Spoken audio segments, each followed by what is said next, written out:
Olá, muito bom estar aqui com vocês novamente. Viemos aqui para a nossa aula número 2. E na última aula nós paramos aqui nesses exercícios, nessas nove questões, né, onde vocês teriam que responder e entregar. Espero que todos tenham feito esse exercício, mas se não fizerem, ainda tem um tempinho para entregar, tá bom? Depois desse exercício, o que nós temos aqui? Nós vamos falar um pouquinho sobre o sistema binário. O que é o sistema binário, né? Como é que o computador trabalha? Ele trabalha com zeros e uns, né? Ou seja, o que passa lá dentro vamos dizer assim, a presença de sinal ou ausência de sinal. Então, o sistema binário porque ele pode representar dois estados, ligado ou desligado. E se a gente for ver, depois as unidades de medida, de armazenamento, elas vão se basear no sistema binário. A gente vai ver já já o porquê. Né? A unidade mínima de informação informática dá o nome de bit, né? Abreviatura de Binary Digit. Mas o que é um bit? Um bit não tem cor, nem tamanho, nem peso. Né? Ele viaja à velocidade da luz. É o menor elemento atômico da informação. É um estado, ligado ou desligado. Verdadeiro ou falso. Para cima ou para baixo, dentro ou fora. São as várias definições que a gente pode ter. Né? E praticamente, né, didaticamente podemos falar que ele é um bit, ou seja, é 1 ou 0. Com bit você não faz nada, né?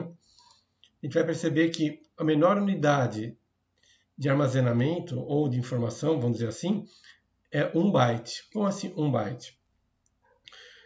Como o funcionamento dos computadores é binário, ou seja, ou é 0 ou é 1, inclusive para representar 256 caracteres, ou seja, nós temos essa representação de 256 caracteres, nós temos o quê? Como a base é binária, é 2 elevado à oitava. 2 elevado à oitava é igual a 256 caracteres. Ou seja, alguém pegou como se fosse uma lâmpada e falou, com essa lâmpada eu consigo representar quantos caracteres? 2 apenas, não é isso? Acesa é o A, apagada é o B. Como é que representaria o C? Aí que a pessoa fez, pegou outra lâmpada, colocou uma lâmpada do lado da outra, duas lâmpadas, não é isso? Com duas lâmpadas, quais são os possíveis, né, combinações que eu tenho? Com duas lâmpadas eu tenho 00, 10, 01 e o 11. Ou seja, eu tenho quatro representações que poderiam representar o A, B, C, D e assim por diante.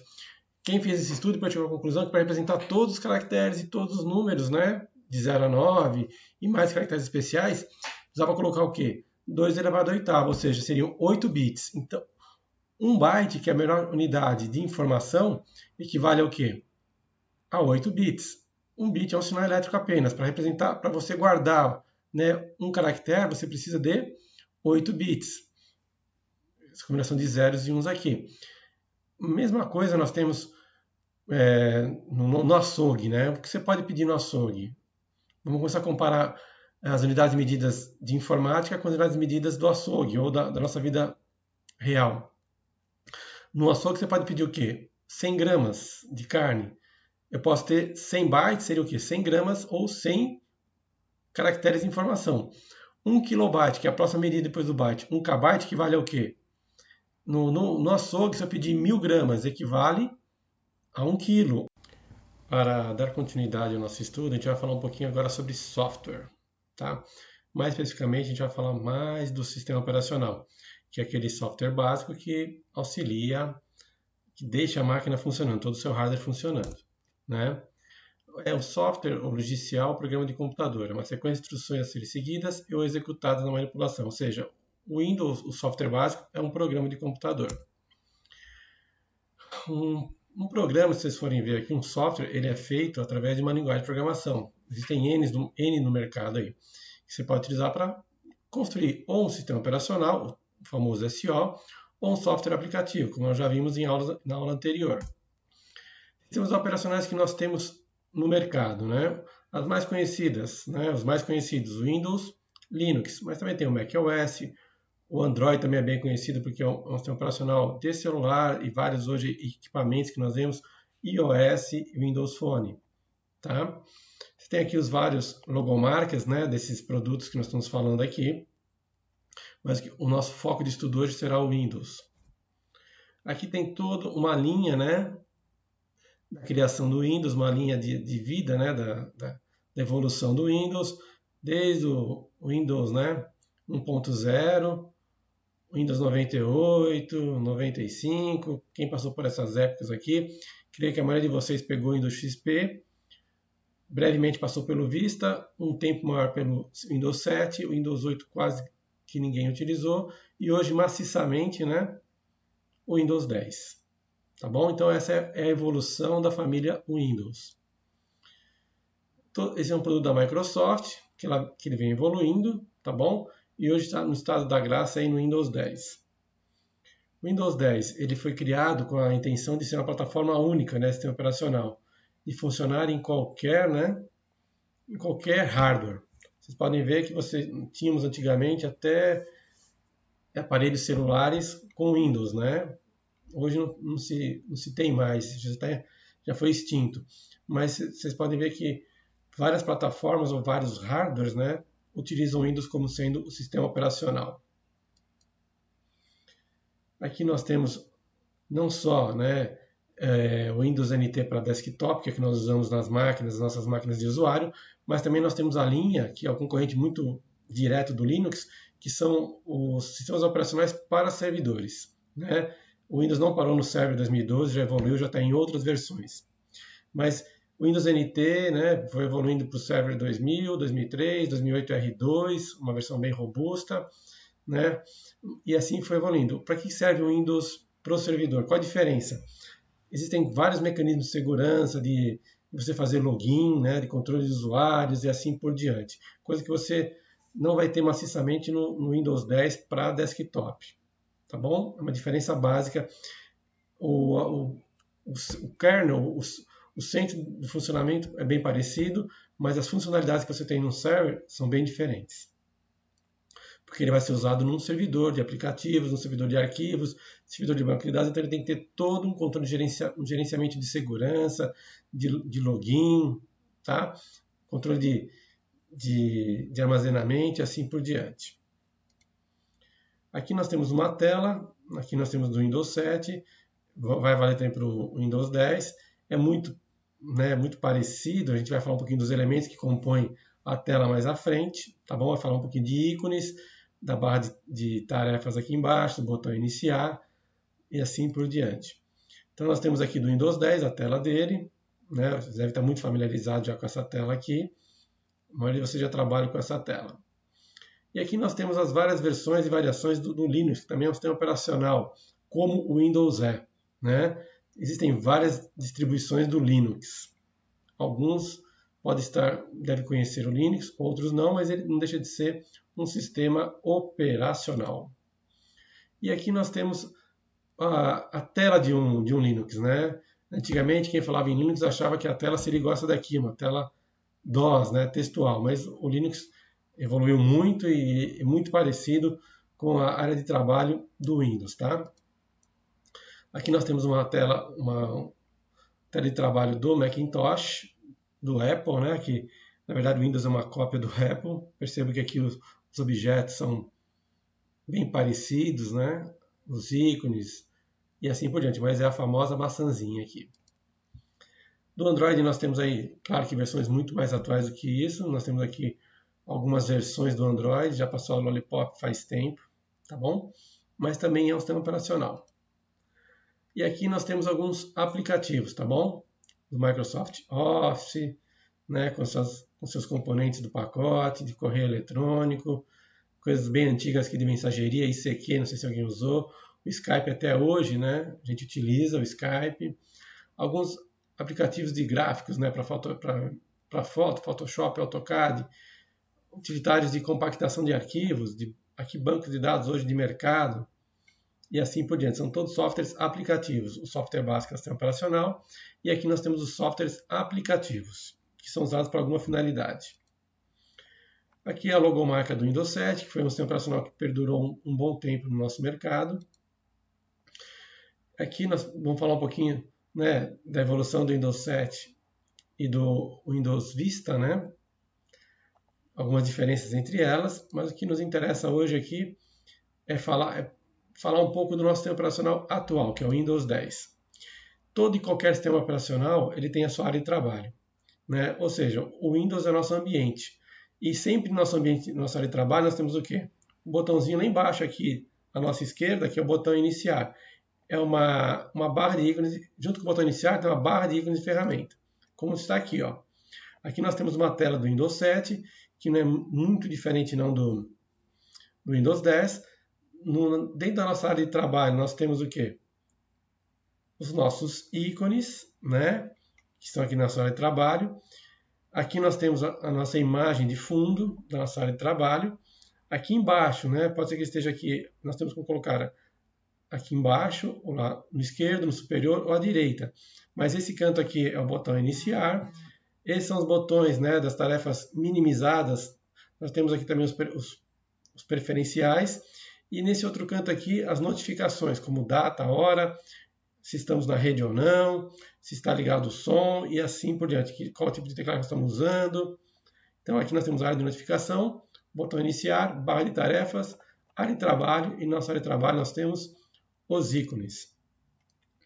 Para que serve o botão iniciar? O botão iniciar, onde você vai ter ali todos os aplicativos que você pode utilizar nessa máquina, né? Além do que do painel de controle, onde você vai ter a instalação de dispositivos e impressoras, a abertura rápida de algumas áreas, né? De alguns links para vocês, de algumas pastas, né? Documentos, imagens e músicas. E aqui você vai ter todos os programas que estão instalados na sua máquina.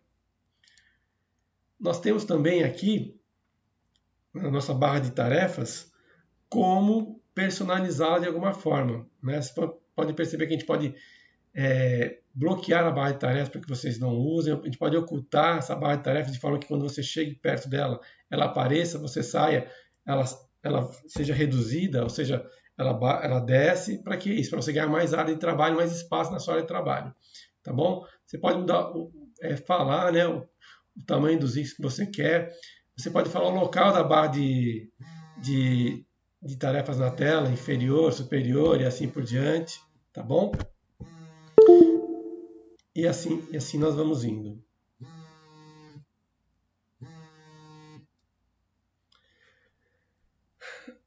Nós temos aqui algumas formas de você, né? Uma primeira atividade que vocês vão fazer, tá bom? Vocês não precisam entregar, vocês vão só me tirar um print screen da tela de vocês fazendo isso. E vai colar a atividade dessa tarefa aqui. Na barra de tarefas tem que fazer o quê? Dá um clique com o botão direito sobre a barra de tarefas, clique no comando propriedades. A caixa de propriedades da barra de tarefas e do menu iniciar, né? E você vai ter que clicar lá para ocultar automaticamente. Isso vai mostrar essa opção marcada ou desmarcada. Tira um print screen da tela, cola na tarefa e me manda, tá bom? Essa é a única tarefa que eu pedi para vocês confirmarem a presença na aula de vocês hoje. Tem outras atividades aqui que vocês não precisam, né, colocar essa atividade para mim lá no print screen, só da primeira, tá? E aqui tem várias atividades para vocês fazerem, tá bom? Esse arquivo eu vou colocar também lá nos arquivos de vocês. É um slide que começa a partir da página do slide 135. Quem quiser ver com mais calma, vocês vão ter que fazer essa tarefinha aqui. Lembrando que só a primeira atividade você tem que me entregar um print screen da tela, né, para que eu veja que vocês fizeram a atividade. E aqui nós temos, né, verificação de data, para você modificar a data e hora do seu computador, para alterar a posição, para poder redimensionar a barra de tarefas e assim por diante, né? Exibir o texto da barra de ferramentas ou não, só mostrar o ícone, vocês vão fazer essa atividade também. E todas essas atividades vocês vão fazer aí na máquina de vocês, tá bom? Personalizar em trabalho. O que me interessa agora é falar um pouquinho sobre a navegação. O que nós temos na navegação? Toda e qualquer janela Windows nós temos o quê?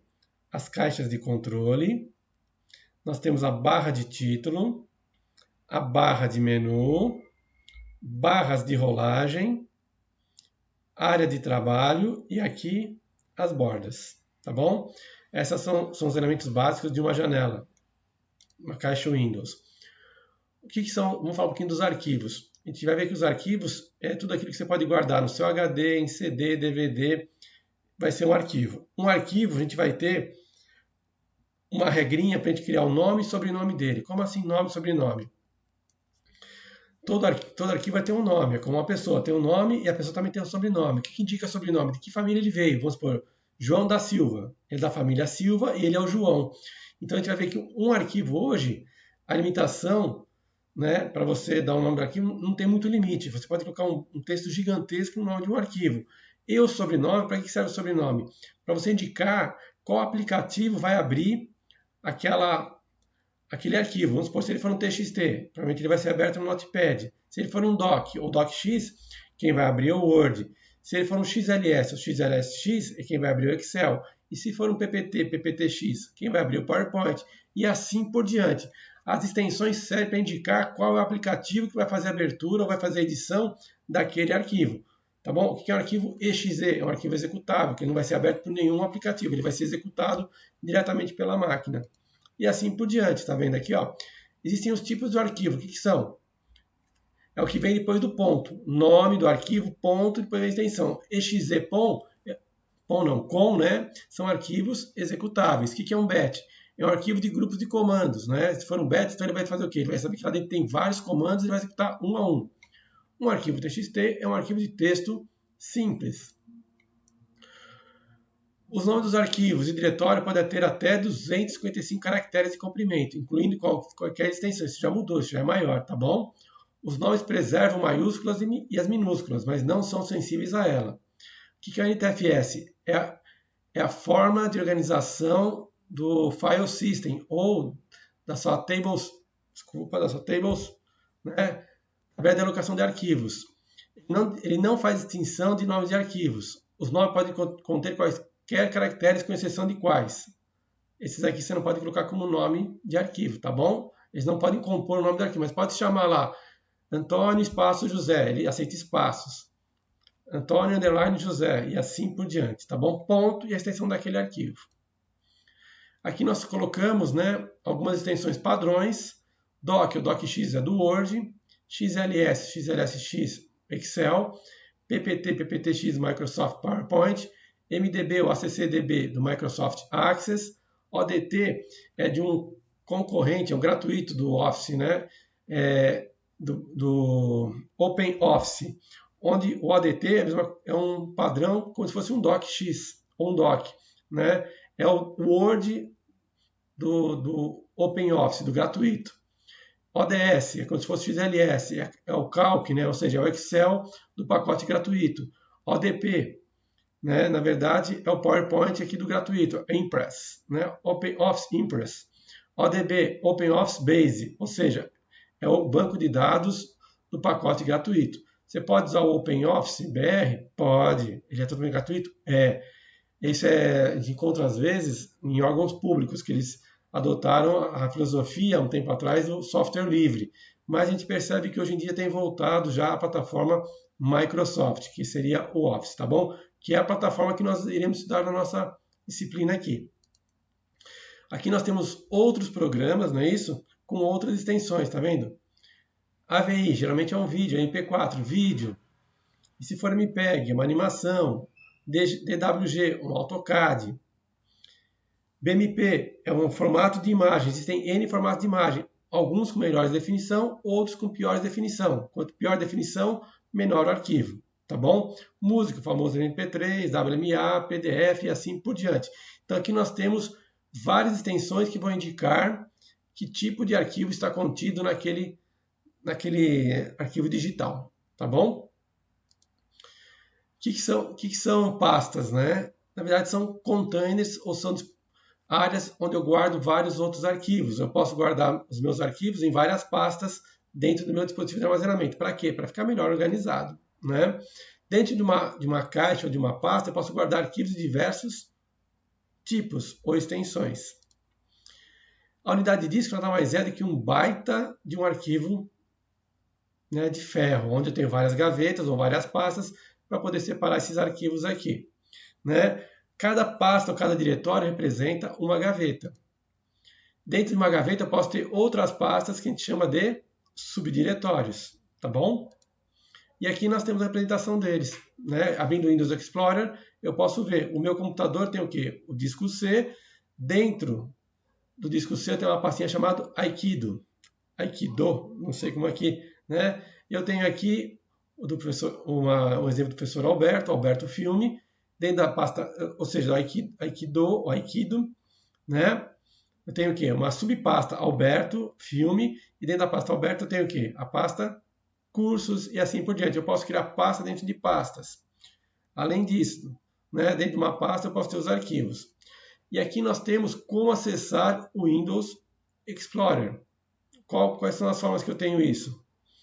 Eu posso tanto pelo botão iniciar, tá vendo aqui? Todos os programas, Windows Explorer, ou meu computador, também vou chegar do mesmo jeito, ou apertando a teclinha onde tem o símbolo do Windows, mais a tecla E. Ou seja, se eu quiser abrir o Windows Explorer sem ter que navegar por esses caminhos todos aqui, né? Iniciar todos os programas, clicar na pasta acessórios, Windows Explorer, eu posso fazer o quê? Tecla Windows, mais a tecla E, ele vai abrir a famosa tela do Windows Explorer, onde eu tenho aqui minhas unidades, né, de armazenamento, que pode ser uma unidade móvel, um dispositivo móvel, pode ser um local na minha rede, onde eu tenho um espaço na minha rede eu posso armazenar, pode ser um DVD ou pode ser um disco rígido, tá bom? E aqui eu posso ir abrindo e vendo quais são as pastas e subpastas que eu tenho. Né? No Windows Explorer, aqui a gente vai explicar um pouquinho cada um deles. Né? À esquerda você tem o quê? O painel de navegação. Acima, aqui tem os botões de voltar e avançar. 3, barra de endereços. No 4, barra de ferramentas. 5, painel de biblioteca. No 6, lista de arquivos, painel de detalhes, com data, hora, tipo, tamanho, nome do documento. No 8, caixa de pesquisa, eu posso pesquisar aqui os arquivos que eu quero que ele encontre no meu diretório, minhas subpastas e assim por final. E 9, um painel de visualização. Aqui nós temos os elementos de um Windows Explorer. Além disso, eu tenho como adicionar dispositivos e assim por diante.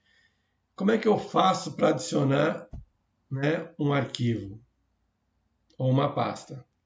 Eu posso adicionar na minha própria área de trabalho, para ficar essa bagunça toda, ou eu posso, Windows Z, no meu HD, botão da direita, novo, onde eu posso criar uma pasta, ou posso criar, se eu quiser, né, eu vou aqui criar uma pasta. Eu vou chamar de aula 02. Eu posso abrir essa pasta, 2 cliques. Dentro dela, eu posso com o novo. O Windows já me permite que eu abra aqui, ó, alguns tipos de arquivo, inclusive atalho. O que é um atalho? O atalho nada mais é do que um ícone que vai te levar a um arquivo, né? Ele é um atalho para você abrir algum programa. Eu posso criar um documento aqui do tipo texto. Então, vou abrir um documento texto. Qual é o nome dele? Primeiro, arquivo, texto. Perceba que ele vai colocar automaticamente como TXT. E ele vai assumir um ícone aqui.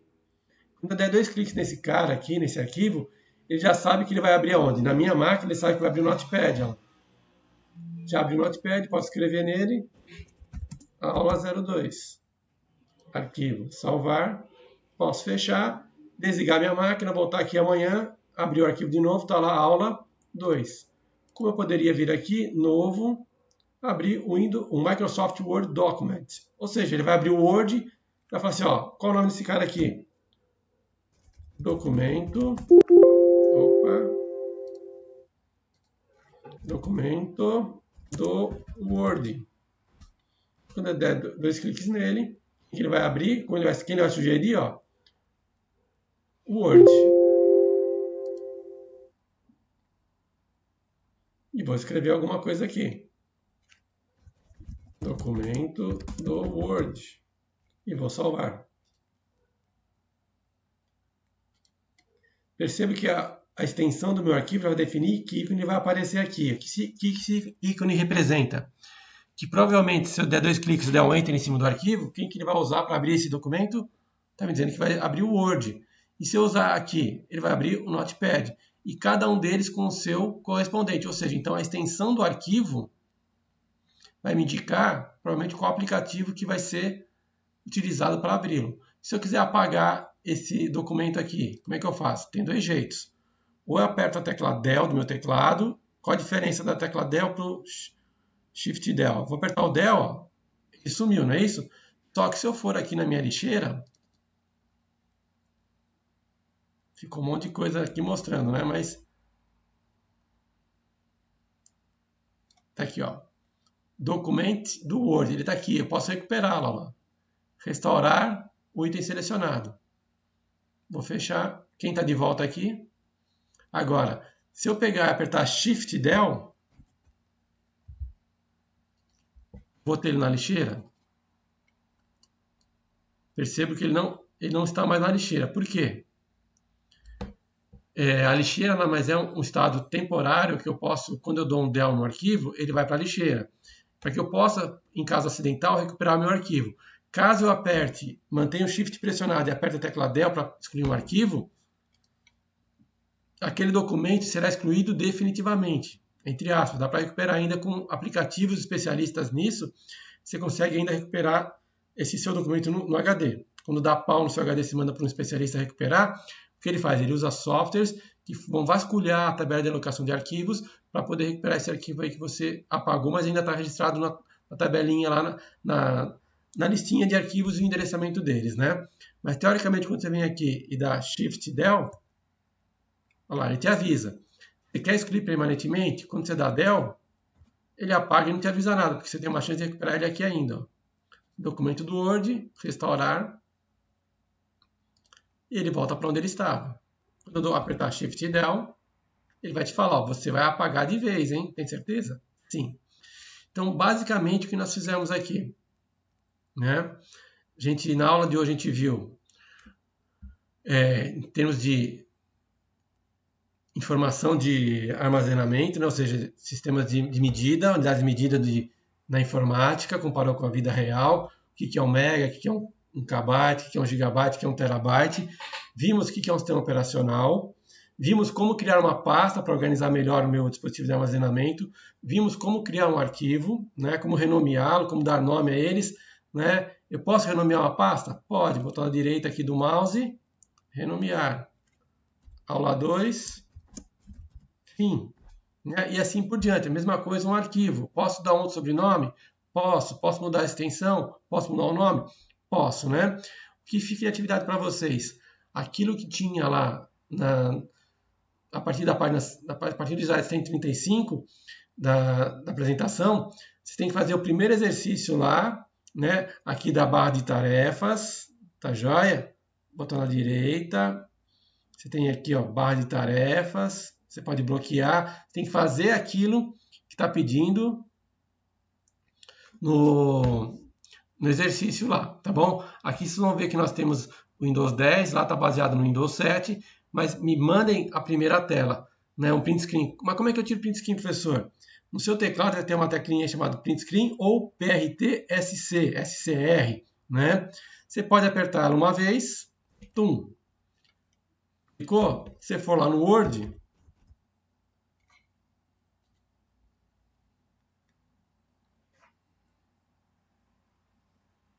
se você não conseguir usar o print screen, você vai abrir o Word e escrever: professor, eu fiz o exercício da barra de tarefas. Eu fiz assim, descreve como você fez e me manda, que eu vou considerar como exercício feito, tá bom? Se você conseguir usar o print screen, o que eu quero que você faça? Só um minutinho, documento em branco.